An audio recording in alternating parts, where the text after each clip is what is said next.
Tachlis Habriya, what the point of the Bria is. He explained to us the concept of Chisaron and Shlemos, and the fact that there has to be a Nivra, a creation that's placed, in the balance, that has the opportunity for growth, and how this creation is going to be the point of everything, the point of the Bria, the point of the world, and everything above it and everything below it is there revolving around that creation. And that creation that has this ability, is of course mankind, and it's the Haskalah, right, which we said is like spirituality. Haskalah, connecting to Hashem, v'chol hamidos hatovos, and working on our midos, working on our character traits, working on perfecting ourselves. These are the ways in which a person creates shlemus. That's the inyone shlemus that we have. Inyone achomer umidos haros he inyone achisaron, and all physicality.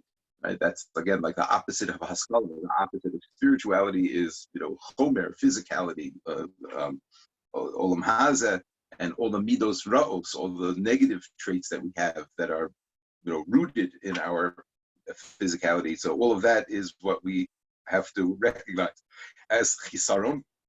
That's the part of the creation that is the ra that Hashem made, and that's what we have to work on getting away. And the person is put in the balance, and that's what we're going to see now. Paragimel b'minha enoshi, mankind. So this is a very fundamental parak, in the Sefer. Okay. Kfar zacharnu aleph. Kfar zacharnu hayosa adam osa habriya hanivres lidavek bo yizbarach. So we already explained that it's mankind, it's humans, man, who is the creation that is, placed there between Shlemos and Chisaron, Vahayacholis biyado liknos hashlemus, so that he has the ability to acquire Shlemos, to acquire this perfection. But Ulam, however, like we saw earlier, this has to be, on his own will and his own choice. Because if he would have been forced, Leos bocher alkol panim b'shleimus, if he would, be forced to be shalem, if we would not have free will, if we would just go ahead and do it, ki enenu ba'alav lo haya nikre be'emes ba'al shleimus, so enenu ba'alav. So it's like what we saw in the beginning, that in order for the good to be considered a part of me, in order for it to be inherent to me, and not just something that's like extraneous, so that I have to earn it in order for it to become a part of me. Because if I wouldn't have earned it, so it doesn't really belong to me. It really belongs to Hashem, right? Whoever gave it to me is really who it belongs to. And then like the whole kavanah for everything would not have been sorted out properly, because of the whole dynamic wouldn't have worked. And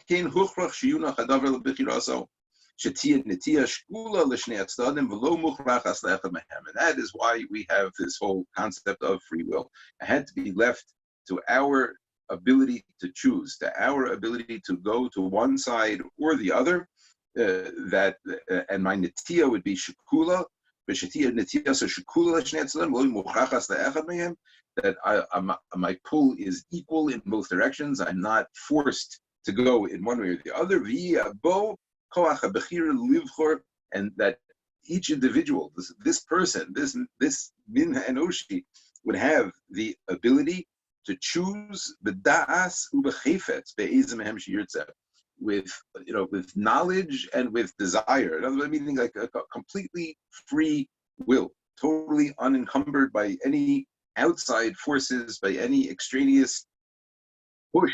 A person's will is completely free. To go in which direction. Now, obviously, I was going to say this, in detail later. Not everybody's bechira is the same. Right? Different people have different choices to make. Right? But everybody's ability to make a choice in a given situation is there.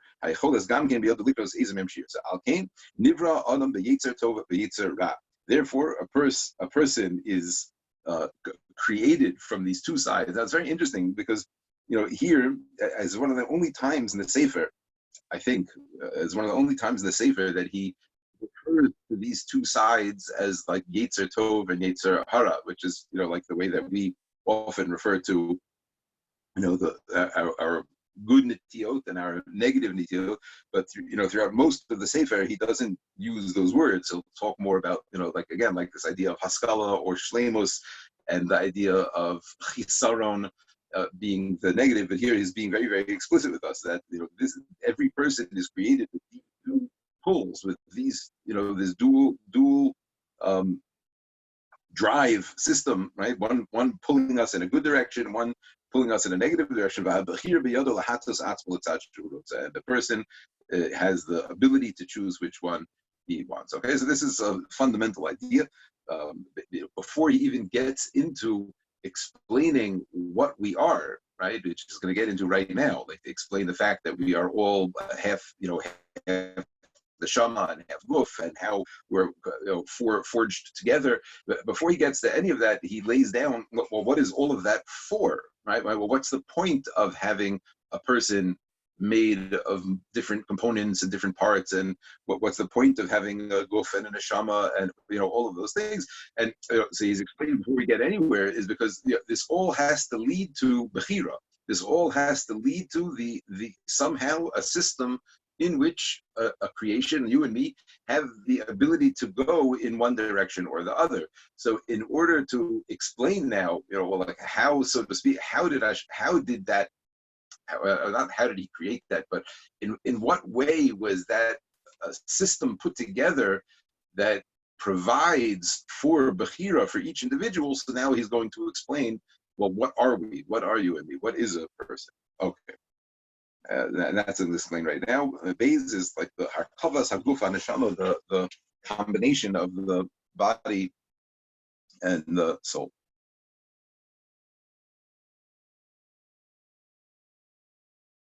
Okay. Ve'ulam lios hadavar hazen nishlam karoi. Right. In other words, he's explaining now that everything that follows from here is based on this sort of need, or whatever you want to call it, for a balance in Bechira, right? In order to sort of create a system, Lios Hadavar Hazen Nishlam Karoi, in order for this system to be set up properly, Gazra HaChachma Elyona. Right? In other words, anytime he says Gazra HaChachma Elyona, those are things that we can't ask why. We can't why did he do it this way and not another way? Why did it, why didn't he make us have Bechira, some other system that I'm sure we could think up, or what I mean? There could have been a million different ways that Hashem could have given free will to a Nivra, right? But he's explaining here, this is how Hashem did it here. And obviously there's a lot to see from this and a lot to learn from it, etc. But anytime he says, Gozra Chachma Elyona, so Hashem decreed, Hashem decided, ha'adam murkov mishnei hafachim. So in order to make this reality, to make this entity that's going to be able to choose and is going to be pulled in two directions,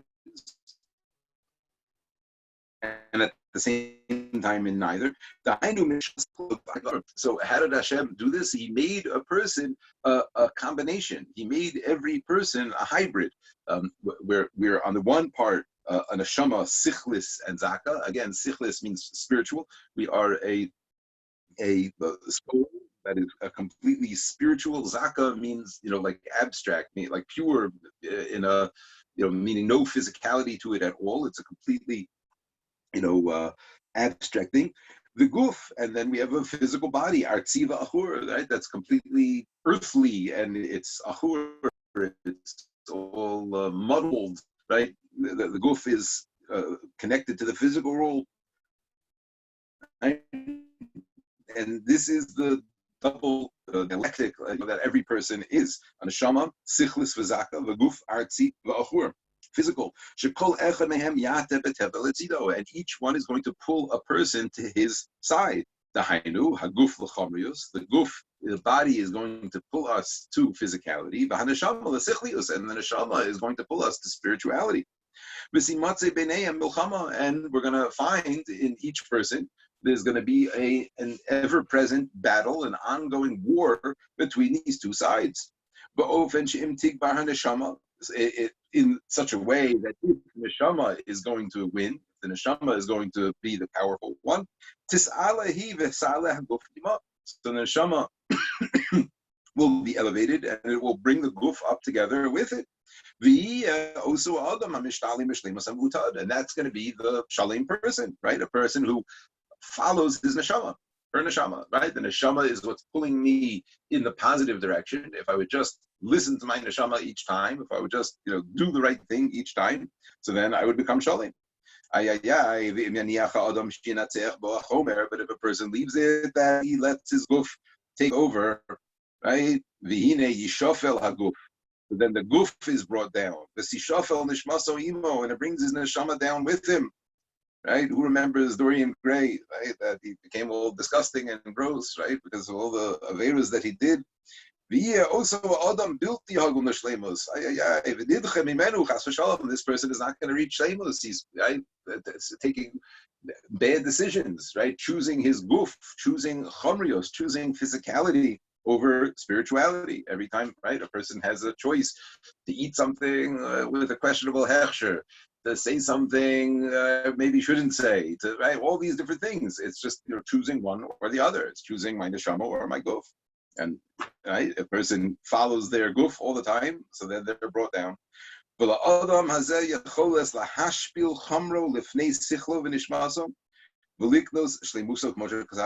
but this person has the ability to be mashpil his homer, right? We don't have to be ruled by our physicality, right? That's the milah of a human. An animal doesn't have that option, doesn't have the option to rise above its base instincts, its needs to satisfy itself and fulfill what it needs. That's all an animal is capable of doing. An animal that will, push off a need, that's only because it sees it has a bigger need, right? But we have the ability to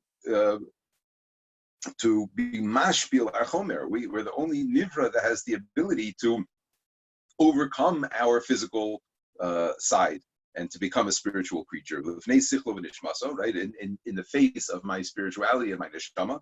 And I'm the only one that has the ability to achieve this shlemus. Okay, so he's explaining here that we're the only nivra, again, since like he's finished the last parak. There's one nivra that it's all going to revolve around, that it's all going to be for this nivra to have a playing field in order to either achieve shleimus, or in order to achieve shleimus, in order to get the reward, and in order to create that playing field for that nivra. So the nivra was made with two elements to it, with a neshama and a guf. Okay. This is what we say every day. A quick interjection over here, but the bracha of Asher Yatzar, right? We say Asher Yatzar when a person goes to the bathroom. So the bracha, right? The whole bracha talks about the guf, right? Chalulim, nikavim, all the things, and if one of them would go wrong, I wouldn't be able to exist, and all of these things. And then we finish Baruch Atah Hashem Rofei Chol Basar Umatli La'asos, right? So the Rofei Chol Basar, Hashem heals all basar. Umafli la'asos. So, like, what does that mean? Umafli la'asos. And it means he acts wondrously, does amazing things. Umafli la'asos. So the Shulchan Aruch, in Shulchan Aruch Siman Hey, I think right towards the beginning of the Shulchan Aruch Chaim, the Machaber writes a number of explanations of what the Pella is. Like, what's wow, Umafli la'asos, he acts wondrously. So he says a number of things. He said, if you would have a bag of liquid and you would poke all sorts of holes in that liquid, it would all leak out, right? And yet we're a guf, and we're full of liquids inside, and yet we're full of holes, and we don't just leak out all over the place, right? That's like an amazing thing, and that that's like it's in other words, it's the bracha is finishing, also extolling the unbelievable wisdom and beauty of biology, right? That's how the Shulchan Aruch says it. The biological systems are so incredible. But the Ramah says a different shot. The Ramah says something very different. He says that the mafli la'asos, what's the pella that we're talking about?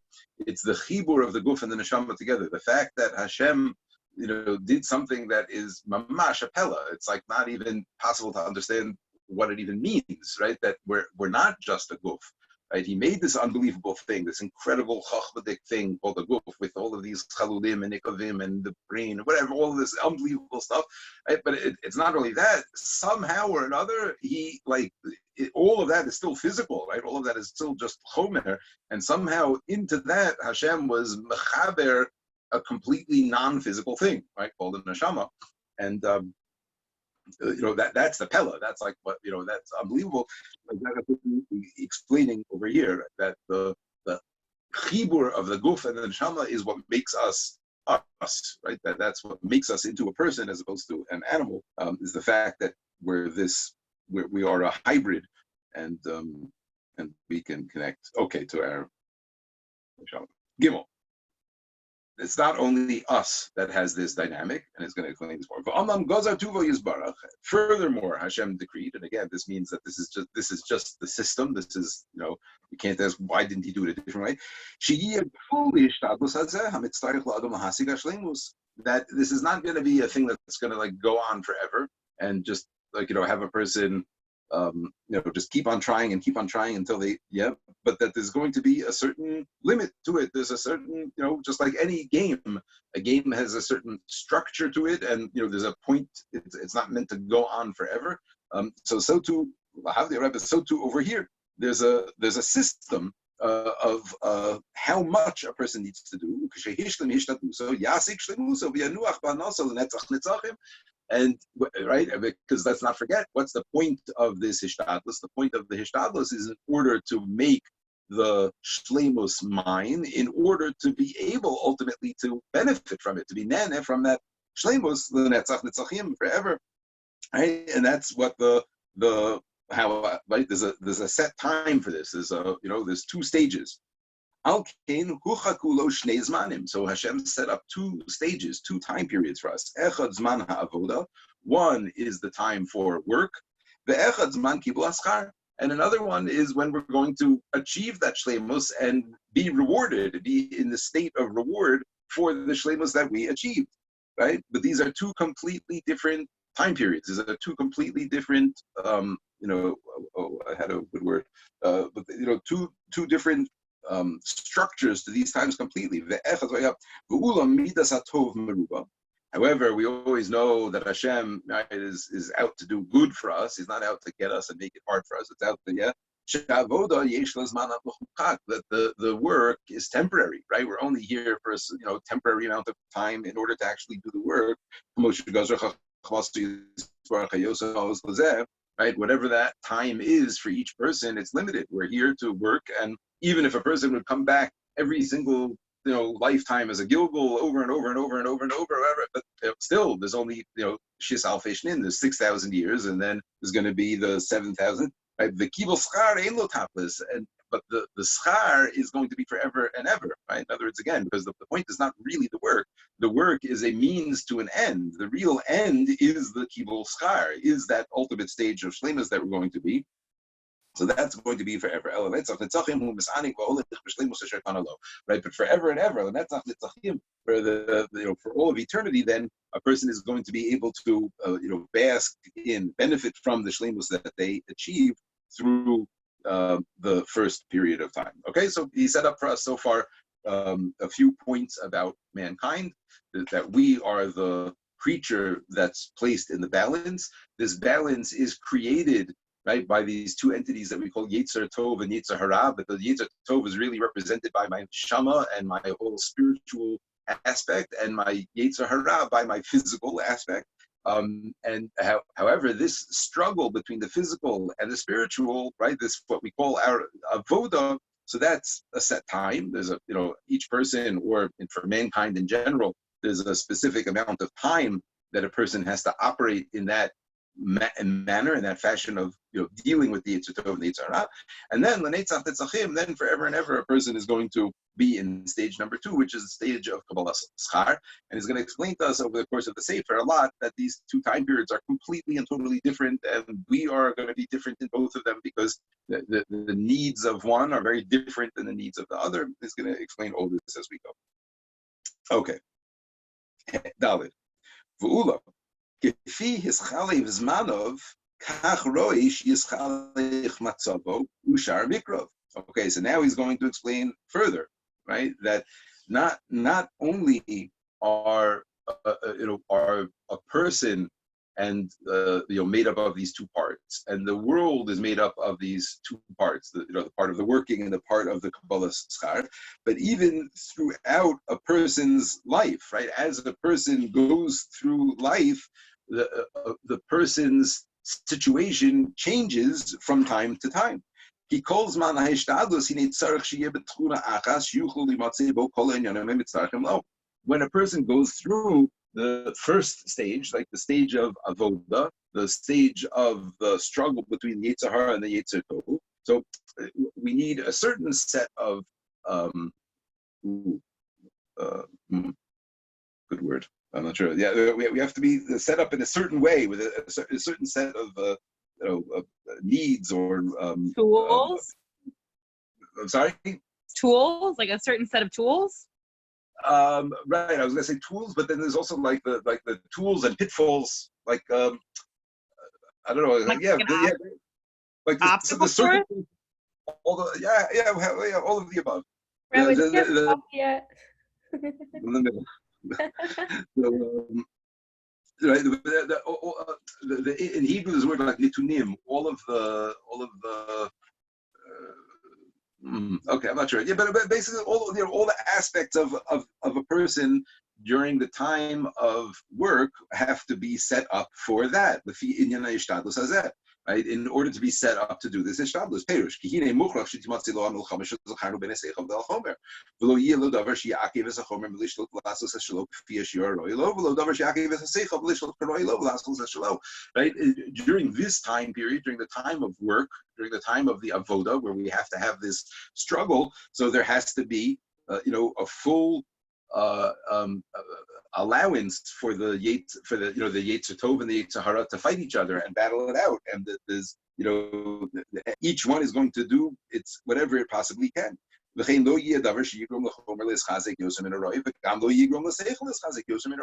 has to be fair, right? The whole setup here is going to be completely fair. There's going to be an equal pull. Again, where each person's pull is different, but every person is pulled in both directions on the questions that for them are their spiritual questions and their bechira.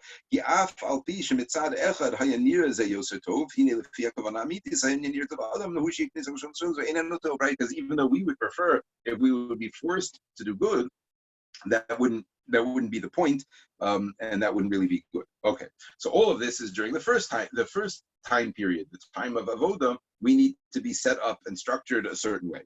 However, when it comes to the second stage, the stage of getting the reward, so then we don't need all of this. It's going to be completely different.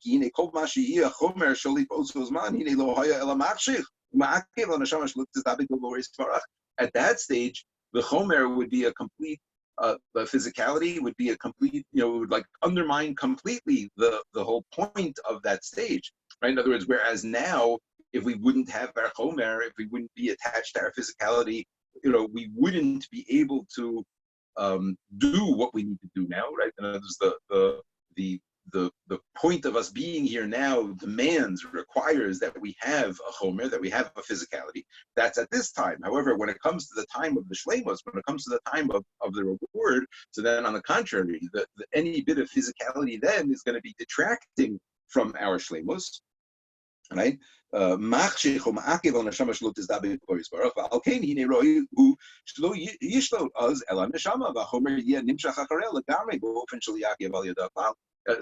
it makes sense that at that stage we're going to be different.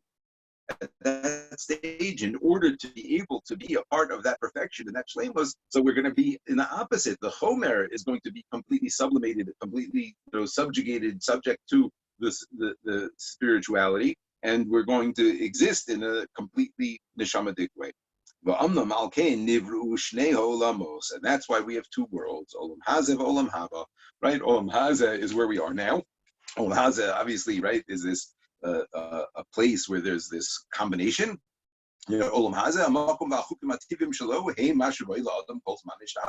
all of Olam Hazeh is set up in order to create a playing field for us to do what we need to do for the Sishtadlus. And Olam Haba, and Olam Haba, that's, everything there is set up in order to have a place for a person in order to be able to get reward. Okay. Okay, now this is a good place to stop, I think, for today.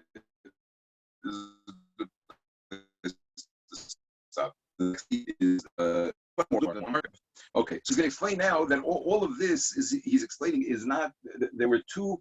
The way we see, I'll take a step back. Even though everything I've said so far, everything Ramchal has been explaining now, we can apply to ourselves. We can, see how this applies in our lives. Like we are chomer and we are spiritual, and we're pulled in both directions. And sometimes, other way, I can relate to all of this and understand all of this, in our lives in a real way. He's going to explain to us now that it wasn't meant to be like it is now. And he's going to explain like this: what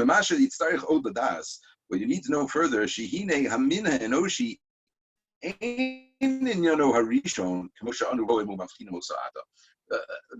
and at the beginning, mankind as it was intended to be, so to speak, is nothing at all like what we see today. What does that mean? Huge change in man. Right? That's what we're talking about now. The Chet of Adam HaRishon. That was an epic, massive event, and it changed everything. The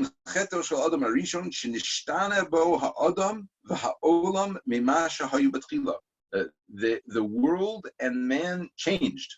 Okay, it wasn't just like Adam did an Avera and Hashem sent him out, and then he went and had children and this. No, there was a completely, not completely different, but an incredibly big change that took place before the Chet and after the Chet. Meaning, everything that we've described until now actually applied to Adam HaRishon in Gan Eden, everything we said until now, but only on a very, very, very specific level, only in a very specific way. There was, he was almost shalem, and the only chisaron was not eating from the Eitz Hadas. That's where everything was, right over there, in that one piece of chisaron. But once Adam HaRishon did the Chet, so the level, the relationship between the Chomer and the neshama, between the physical and the spiritual in the entire world dropped, drastically, and now our chomer and neshama is mixed in a much, much deeper way. So let's see what he's going to say. Yeah. That's